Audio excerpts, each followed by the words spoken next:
Interest in witchcraft is probably as popular today as it was in the past. In late Renaissance Europe, a witch's curse led to the famous tale of the pig-faced ladies. The legend became so widespread that people believed in their existence for the next 200 years. Stories of their sightings circulated throughout Europe, with various women rumored to be the pig-faced ladies.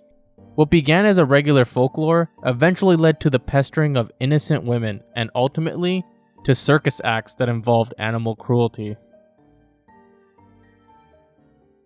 One of the earliest documented stories of pig-faced ladies was published in a 15-page pamphlet in 1640 England. It was titled A Certain Relation of the Hog-Faced Gentlewomen Called Tannakin Skinkers. Like many fairy tales, her story involved a witch's curse, caused by her mother's greed, which could only be broken through marriage. The story begins in the early 1600s Holland, where the Skinkers had lived a happy, normal life. The couple had always wanted a child and were thrilled when Mrs. Skinker became pregnant. One day, an old hag knocked on their door. When Mrs. Skinker answered, the old hag begged her for food and money. However, Mrs. Skinker scolded her, refusing to help. In response, the old hag cursed her as she left. Under her breath, she casted a spell on the unborn baby. As the mother is hoggish, so swinish shall be the child. She goeth withal. When Mrs. Skinker gave birth to her daughter Tannakin, she discovered that Tannakin was born with a deformity. Her head was that of a pig, a curse placed by the witch. As a result, she could only eat from a trough and communicate through snorts and oinks. Throughout the years, her parents sought a cure for her curse. During their search, an artist approached them and proposed that her curse could be lifted if she married a gentleman. Following their advice, her parents published an advertisement offering a dowry of £40,000. This listing aimed to attract potential suitors from across Europe. Men from distant places responded to the ad, hoping to win Tannakin's hand in marriage and restore her to her human form. After failing to arrange a marriage for their daughter in Holland, her parents took her to London to try again. Upon her arrival, Tannakin attracted considerable attention, as people gathered to see her eat from a silver trough and speak in her unique pig tongue. However, Tannakin struggled to find a husband in London because of her hoggish appearance.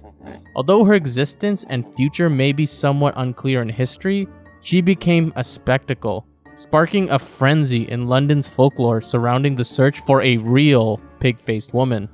Some people believe that Tannakin found her happily ever after with a London gentleman. On their wedding night, something magical happened. When her husband gazed into her eyes, he realized she transformed into a beautiful woman, and her curse has been lifted. Like Tannakin's story, Britain also had a pig-faced lady named Jacamijntjen Jacobs. Her story occurred around the same century, and their storylines are alike, witches' curses and all. After Tannakin, rumor sightings of pig-faced women and human-pig hybrids popped up throughout Europe, including France, Belgium, Ireland, and others.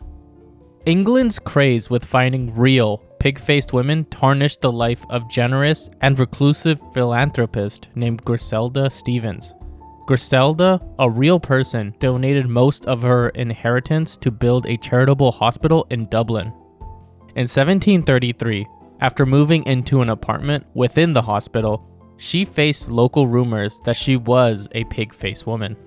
This misperception arose because she wore a veil outdoors to protect herself as she suffered from light sensitivity. Though Griselda was reclusive, she attempted to dispel the rumors by hanging her portrait in the hospital. However, the public continued to gossip about her hoggish appearance for the next 100 years.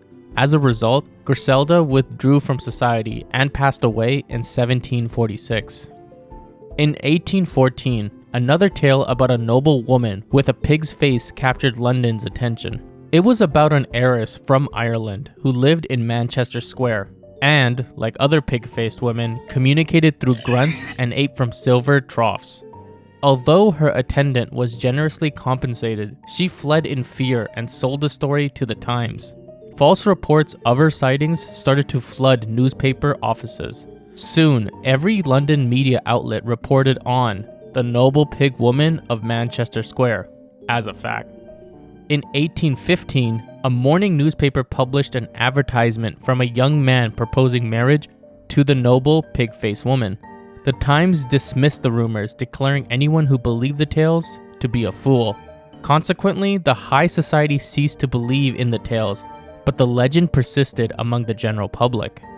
To satisfy public curiosity, circuses began featuring a pig-faced woman in their sideshows. In reality, the women were actually shaved bears dressed in women's clothing. The bears were completely shaved and prodded from behind to make them grunt angrily like pigs.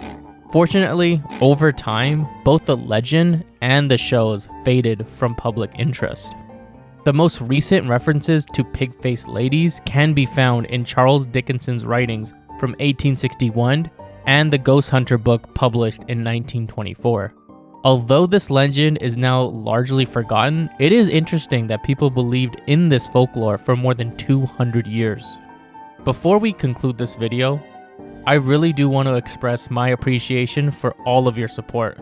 I'd also like to mention that my friends had just released a phone game called Astro Pets Arena.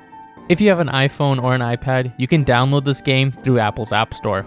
If you're on an Android device, the game will be launching on the Google Play Store, so please look out for it in the future. Let us know in the comments if you tried the game, what your thoughts are, and any feedback you have. The developers are very dedicated. Alright, so what do you guys think of this story? I would have loved to see a Disney movie about this in my childhood. If you like this video, check out my other videos on the screen now. I would greatly appreciate it if you could like and subscribe. Sources are as always in the description. I hope you enjoyed this video, and I would like to thank you for watching.